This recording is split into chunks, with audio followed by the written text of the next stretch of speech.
freedom of speech. But in any event, this is completely material and relevant. It's about the Acosta deal is about providing immunity from federal prosecution to Epstein and all of his unnamed co-conspirators.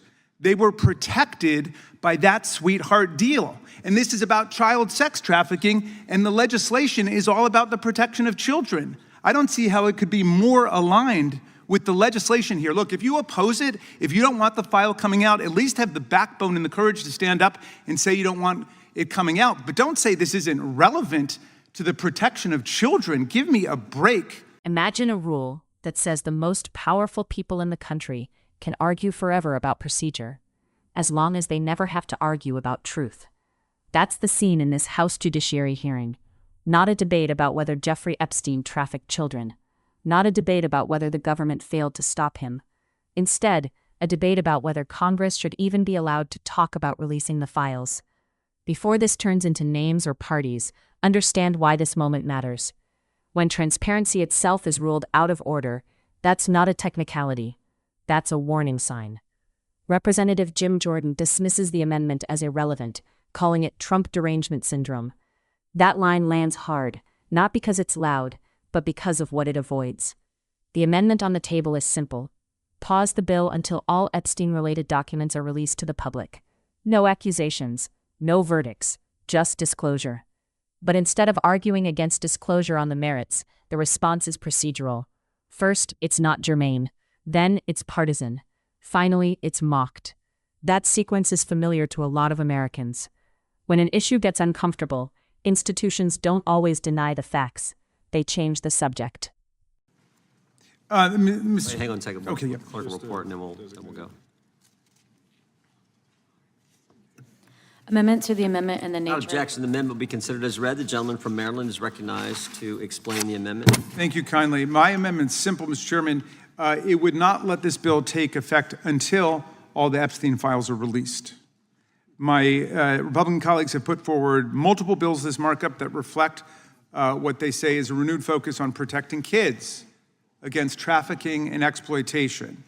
Well, this is the test. If our colleagues are serious, and I believe they are, then they should be happy and eager to join me in supporting this amendment. The text before you is the same text as Mr. Massey and Mr. Khanna's discharge petition that every Democrat and 4 of our Republican colleagues have joined in. In just the last 48 hours, we've seen how important it is that the public actually get to see the Epstein files for ourselves. The Oversight Committee has received Mr. Epstein's entire 50th birthday book, courtesy of Mr. Epstein's estate.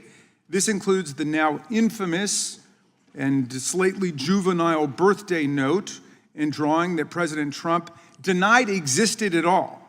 In fact, he sued the Wall Street Journal for $10 billion for reporting that Trump had written this suggestive and lascivious note with the drawing of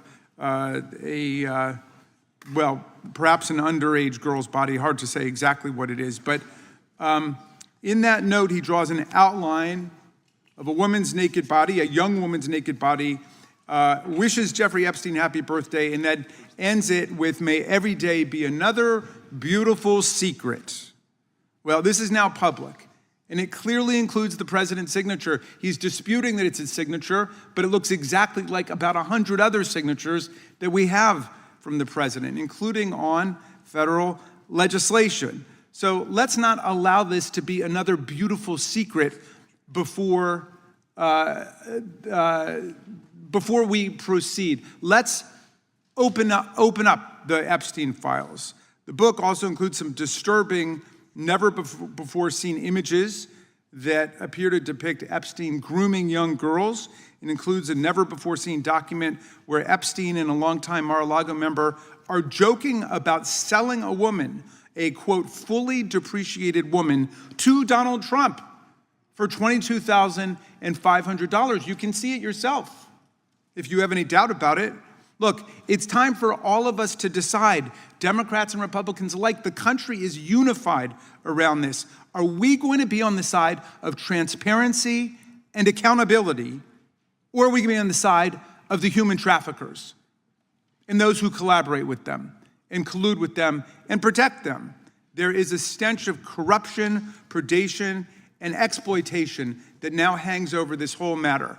And we are seeing one of the greatest cover-ups of our century unfolding in real time. Which side are we on? And that cover-up, of course, starts with Alex Acosta, Donald Trump's Secretary of Labor, who gave Epstein a ridiculous plea bargain, ending the federal case against him for no apparent reason other than his wealth, his connections, his political power. There was a multi-count federal indictment ready to go, and Alex Acosta, who was the U.S. attorney in the Southern District of Florida, gave it up and instead traded it for one count of solicitation. It didn't even mention child sex trafficking. One count of solicitation under Florida state law. He got the sweetest of sweetheart contracts. He was free in the daytime for several months, and then he went and spent the night in jail. And allegedly, he continued his criminal activities, grooming and procuring girls and having sex with underage girls and young women. So, this is about corruption. This is about the wealthy and powerful being able to manipulate the American justice system to get away with their crimes against kids. Let's release the file to the public. Vote yes on this, everybody. Let's make some history today. Let's make some history that we are going to see that the Epstein files actually come to light. That's what America wants. The most liberal people, the most conservative people, people across the spectrum want to see the files. We don't want dribs and drabs of the files they want us to see. We want the files they don't want us to see. We want the entire case file that they've got. Let's clear the air. Let's get the truth and the facts out there. Let's put an end to this corruption and cover-up. Let's do it on a bipartisan basis. I hope my colleagues will support the amendment, and I yield back. Gentleman yields back. Gentleman from California, does the gentleman insist on his point of order? I do, Mr. Chairman. The gentleman's amendment would introduce... Yeah, so, Mr. Chairman, I fail to see Gentleman is how, recognized to speak to his objection. I fail to see how the gentleman's obvious case of Trump derangement syndrome has anything to do with this bill affecting immigration law. It's therefore not germane. I also question whether the gentleman's vicious attack on the president's character is in violation of the House rules, but I'll stick with the germaneness question for now. Does the gentleman wish to speak on... I certainly do. I don't know what deranged Trump syndrome is because I've not met with his psychiatrist, so I don't know what you're referring to with deranged Trump syndrome. In any event, you haven't contradicted a single fact that I put forward.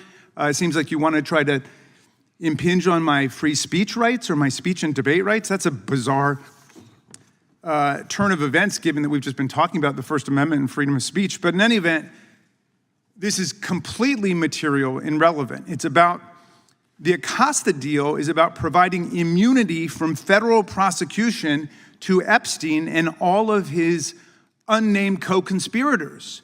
They were protected by that sweetheart deal. And this is about child sex trafficking, and the legislation is all about the protection of children. I don't see how it could be more aligned with the legislation here. Look, if you oppose it, if you don't want the file coming out, at least have the backbone and the courage to stand up and say you don't want it coming out. But don't say this isn't relevant to the protection of children. Give me a break. I yield back, Mr. Chairman. I would just point out that the Oversight Committee is conducting an investigation, and in fact, it's the Oversight Committee that subpoenaed the very document the chairman referenced in his statement, so they are doing their work there, and they will be deposing the gentleman he recognized in his comments, Mr. Acosta, and I think in 2 weeks that deposition is slated to happen. The gentleman's amendment does not satisfy the subject matter and fundamental purposes test, therefore it is not germane and is out of order. Mr. Chairman, I'd like to appeal that. And the reason is, Epstein used a ring of associates to rotate the women and girls in and out of sexual servitude, and many of them came from outside of the country. So this is all about human trafficking. He ran an international sex ring, and now you want to say it's not relevant to the legislation, which deals with the protection of children. I do appeal that. I'm just following the rules. Chairman, I move to table the appeal. The gentleman has moved to table the appeal. Mr. Chairman, All those in favor of tabling? I have a point of order. Gentlelady can state her point of order. Mr. Chairman, could you give the rationale for why this is not germane? Because I simply don't understand it. I mean, the fact that the Oversight Committee is doing something does not negate our ability to do something. If you want to vote against the amendment, I suppose you could do that. But why is it not germane? This bill is about unaccompanied minors. We know that there is trafficking. It is about trafficking. It is about sexual abuse. It is about all the things that the release of the Epstein documents are also about. So what is the rationale for ruling it not germane versus you saying that you don't support the amendment, which No, I is didn't say I didn't support the amendment. I said that it's not germane. It doesn't fit under the rules. An amendment may make the effectiveness of a bill subject to a condition if that condition is related to the provisions of the bill. An amendment But this is delaying related to provisions of the bill. does not satisfy the rules, and that is why it's not germane. So there's no rationale. There's been appeal of the ruling of the chair. There's been a motion to table that. The question is on tabling of the motion. All those in favor say aye. Aye. Those opposed, no. No. Opinion of the chair, the ayes have it. I'd like a recorded vote, Mr. Chairman. Recorded vote being requested. The clerk will call the roll. Mr. Jordan? Yes. Mr. Jordan votes yes. Mr. Issa? Mr. Biggs? Mr. McClintock? Mr. McClintock votes aye. Mr. Tiffany? Mr. Massey? Mr. Massey votes no. Mr. Roy? Mr. Fitzgerald? Mr. Fitzgerald votes aye. Mr. Klein? Mr. Gooden? Mr. Van Drew? Mr. Nels? Mr. Nels votes yes. Mr. Moore? Mr. Kiley? Ms. Hageman? Ms. Hageman votes yes. Ms. Lee?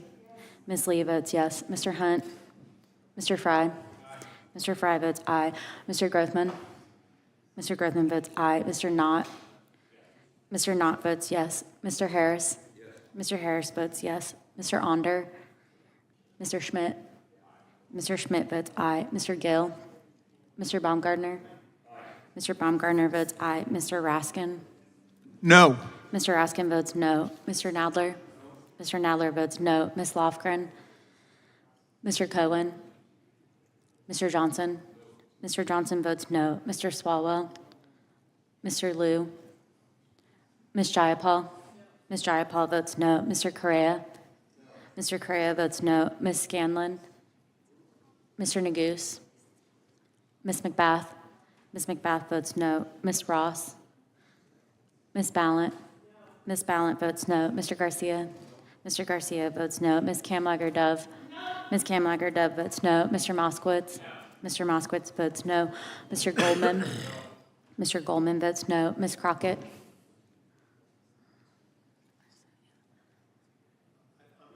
Mr. Issa votes yes. Mr. Gooden, gentleman from Texas. Mr. Gooden votes yes.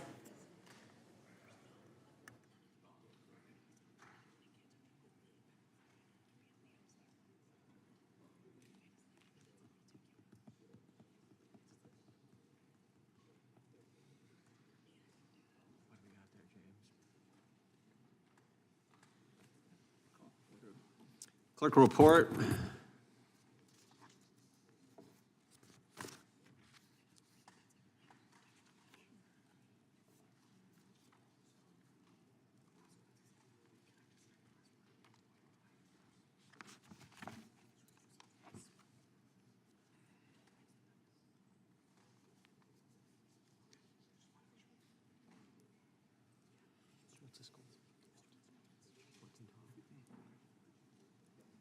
Mr. Chairman, there are 14 ayes and 12 noes. The amendment is tabled. Who seeks recognition? Mr. Chairman, I'd like to strike the last word. Gentleman's recognized. Thank you, Mr. Chairman. Just following up on a little bit of what the ranking member was discussing, there was a significant event this week in which this committee has jurisdiction over. The Speaker of the House, the third highest ranking U.S. official, third in line to be the president, looked into the TV cameras and told us that the current president of the United States was an FBI informant. I consider that to be gigantic news. And I'm just curious, have we reached out to the FBI, to Kash Patel, to confirm whether the president was at any time an FBI informant? I only say that because the Speaker of the House obviously gets significant briefings. He gets briefings that we do not get as regular members. And so I think this is something that we need to hear definitively. Before Kash Patel comes, we should clear up, maybe that we should send a letter to him to find out if the president was an informant. And if he was an informant, is that because he was working with the FBI after he was hanging out with Jeffrey Epstein? Did he turn because he got caught with Jeffrey Epstein? You know, when you're an FBI informant, there are lots of questions about how you became an FBI informant. And then how long was he an FBI informant? When did his service to the FBI stop, you know, being a member of the deep state? When did he stop doing that? I mean, look, if a regular member had said this, I would discount it. But the Speaker of the House is the one who said it. And then he said afterwards, well, I may have misspoke. Well, what was his misspeak? Instead of informant, did he mean agent? I mean, what is the misspeak for informant? I mean, I don't know another word that we use when we're describing an FBI agent or FBI informant or undercover. I mean, what was the misspeak here?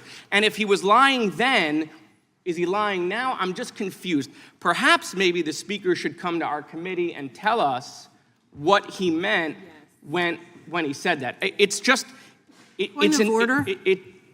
I'm still speaking. Mr. Chairman? I'm still speaking. Is there a bill or an amendment on the floor? I strike the last word. I'm allowed to finish my... Gentleman from Florida has the time. He's speaking, I think he's speaking about the bill. Well, he's not really speaking about the bill, but he's recognized to speak about the bill. Well, he's just been interrupted for about 30 seconds. I'd ask that it be added back onto his... Can we move to restore his time? That was a completely improper interjection. Time is stopped. We'll give him plenty of time. I'm usually good about that. Well, thank you, Mr. Chairman. I appreciate your indulgence, and I'm only bringing it up again because this committee is the committee of jurisdiction over the FBI, and I don't think in the history of this country we've had a Speaker of the House say the president was an FBI informant. I mean, that's a dual role if I ever heard one. And so I just think we have questions, Mr. Chairman, and on a bipartisan basis. Maybe the answer is no, he wasn't an FBI informant, and that's fine if the answer is no. I just think we need to hear from the FBI. The Speaker has confused the American people whether Trump was working with the FBI against Jeffrey Epstein because he had information about Jeffrey Epstein, because he was there for a long period of time, and then got turned maybe by the FBI. I mean, did Trump ever go undercover? I mean, these are questions that the Speaker has raised. By the way, President going undercover would be interesting, you know, but these are questions that he's raised. That is not a misspeak. There is not another adjective or verb for FBI informant, right? I understand the president kicked him out of his club. That doesn't make you an FBI informant. So I think we need to get to the bottom of that. Will the gentleman yield? I will. I would just to add on to that, in 2002, the president said that he was aware that Jeffrey Epstein likes girls on the younger side. In 2003, he provided a birthday card with the shape of a woman, his clear signature for anyone who actually looks at it, and references a secret. In 2004, the FBI initiated an investigation into Jeffrey Epstein. I would like for this committee to request from the FBI the opening document, the report of investigation that would have initiated the investigation into Jeffrey Epstein in 2004, because I think we should know how that investigation began. We know that President Trump had a falling out with Jeffrey Epstein around that time. Was it President Trump who provided the FBI with the information that caused this investigation to be opened? This committee deserves to know that. I yield back. Gentleman yields back. Who seeks recognition? Gentleman from Maryland. Thank you, Mr. Chairman. I want to follow up on the excellent points made by the gentleman from Florida and from New York. Let's try this again. I've got an amendment at the desk. Gentleman from California reserves a point of order. Amendment to the amendment in the nature of a substitute to H.R. 4371 offered by Mr. Raskin. Without objection, the amendment will be considered as read. The gentleman from Maryland is recognized to explain the The amendment, Mr. Chairman, thank you, ensures the release of all files associated with Alex Acosta in the Epstein affair. The gentleman from New York focuses our attention on the fact that this was being investigated back in 2004, 5, and 6. And in May of 2007, an assistant U.S. attorney working for DOJ prepared a draft 60 criminal count indictment against Epstein. 60 criminal counts: statutory rape, solicitation, human trafficking, conspiracy, and so on. They had a very comprehensive and complex understanding of what Epstein was doing, how he was funding it, who was involved in it. And just 2 months later, Epstein's attorneys met with the U.S. Attorney for the Southern District of Florida. That U.S. Attorney would later become famous as Donald Trump's Secretary of Labor. But at that point, he was leading the investigation, and he offered to end the investigation and throw away those 60 federal charges completely if Epstein would plead guilty to the state charge of solicitation. Now that has got to be the sweetest, coziest, sweetheart deal ever made by a federal prosecutor. They've got this guy dead to rights on 60 criminal counts of running a comprehensive child sex trafficking conspiracy, an international one. For those of you who are sticklers for materiality and relevance, an international child sex trafficking ring. And they gave it all away. They accepted a short jail stay for him. So what did he get to do down there in Florida? Well, he pled guilty and he got 18 months in a minimum security facility. He was allowed to leave for 12 hours a day to work at a foundation he founded, and apparently continued doing exactly what he was doing before.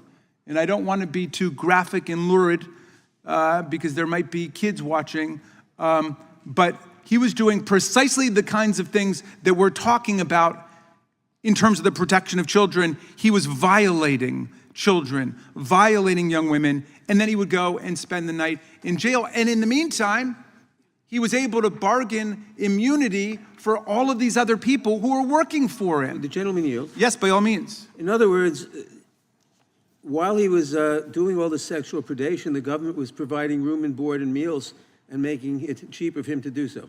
Well, that's not a bad way of looking at it, especially because apparently it was a very comfy jail cell they set up for him. Now, I'm sure he would have preferred to be back in one of his mansions, which were basically sexual dungeons for the young women and girls that got swept up in his sex conspiracy, which was something that the vast majority of Americans deplore and abhor and want to get to the bottom of and want to know the truth about. But anyway, he spent those nights, and then they wiped the slate clean for him to continue to go on and do it again and again and again. This is a guy who should have immediately been prosecuted and then convicted and sent to prison for the rest of his life for what he had done. Now, Ghislaine Maxwell was prosecuted and convicted as a felony sex offender and sentenced to 20 years in jail. She just got transferred out of her prison to a club fed in. Sex offenders are not normally allowed. Felony sex offenders are not normally allowed there, but after she spoke to the president's former criminal defense attorney, who's now working in the Department of Justice, and he liked what he heard, she was immediately transferred over to this very comfy arrangement in Texas. She skipped over months and months of the normal process where you have to prove there's some compelling reason to be transferred from one facility to another under the rules of the Bureau of Prisons. She bypassed all of that and she got sent over to this other prison because, well, Mr. Blanche liked what he heard when he went over to talk to her. Come on. We're the Congress of the United States. The framers of the Constitution thought that we would stand up for integrity and we would stand up for our interests and not be servile, partisan sycophants to the President of the United States. So let us all show some backbone today. Let's say we don't move forward on this legislation until the Epstein Acosta file is released. Let's vote for that, everybody. And if you're serious about getting the truth of it, you will support my amendment. I yield back to you, Mr. Chairman.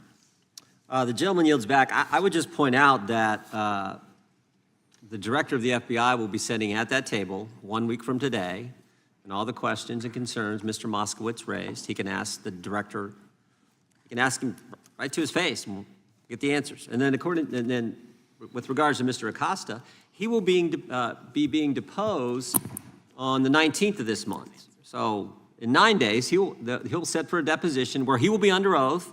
And Mr. Garcia, who has the job that Mr. Raskin used to have, can ask him all the questions and make all the points that the ranking member of the Judiciary Committee just raised. But Mr. Chairman, you would agree that the questioning... Gentleman from California is recognized. Wouldn't the question be more meaningful if we actually had the file to look Mr. at? Chairman, I insist on my point of order.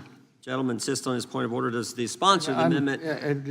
I'll recognize the gentleman. Thank you. I'm reminded of Churchill's definition of a fanatic, a man who can't change his mind and won't change the subject. But the subject has nothing to do with immigration law, which is the subject of this bill, and therefore the gentleman's amendment would introduce material beyond the scope and purpose of the bill before us. It violates House Rule 16, Clause 7. I yield back. Gentleman yields back. Does the gentleman from Maryland wish to respond? Yeah, Mr. Chairman, I suppose I am a fanatic for child safety. I am a fanatic against child sex trafficking. Yes, I am. And I will be a fanatic to stand up for the public interest and the vast majority of Americans who want the truth to come out and don't want to sweep it under the rug. Then the Susie, it's gentleman my will support time. this It's my bill. time. I'm not yielding to you right now. I've heard enough from you. Now, Mr. Epstein's victims included aspiring models from abroad, including South America. He had a whole team working in France. The gentleman, the gentleman should focus on the point of order. This is focusing on the point of order, Mr. Chairman, because All I'm right, talking just- about just- the international dimension. Just reminding the gentleman who spoke more than anyone today here at this hearing and has said that he's not going to support the bill, as the gentleman from California just pointed out. So if you can stay focused on the point of order, that'll be good. I would love to support the bill if you support the release of the Epstein file and the Acosta file. I mean, let's... We're forgetting all the information. We're forgetting all that information out, and that's why I've told you about... Well, let's get it out today. Mr. Acosta's deposition and Mr... We've heard a lot of promises about getting it out. We haven't seen much action. A lot of promises, but no action. Today, we could take some action. The gentleman suggests that my amendment is not in order because it's not germane to the question of international child trafficking and illegal immigration. Well, Mr. Epstein's victims, including aspiring models and girls being taken advantage of from South American countries and from Europe and France. He used a ring of associates to rotate the women and girls in and out of sexual servitude in different countries, in different places, using fraudulent modeling visas to transport them across state lines and across international borders. He tracked their availability and their proximity using this database. This is exactly what we're talking about. It's hard to see how it could be more material, more germane, and more relevant. This isn't about one man, one party, or one scandal. It's about whether transparency is treated as a right or as a disruption. When releasing records about child trafficking is ruled irrelevant, the message is clear. Some truths are considered more dangerous than wrongdoing itself. And once a system learns it can survive without answers, it rarely rushes to provide them.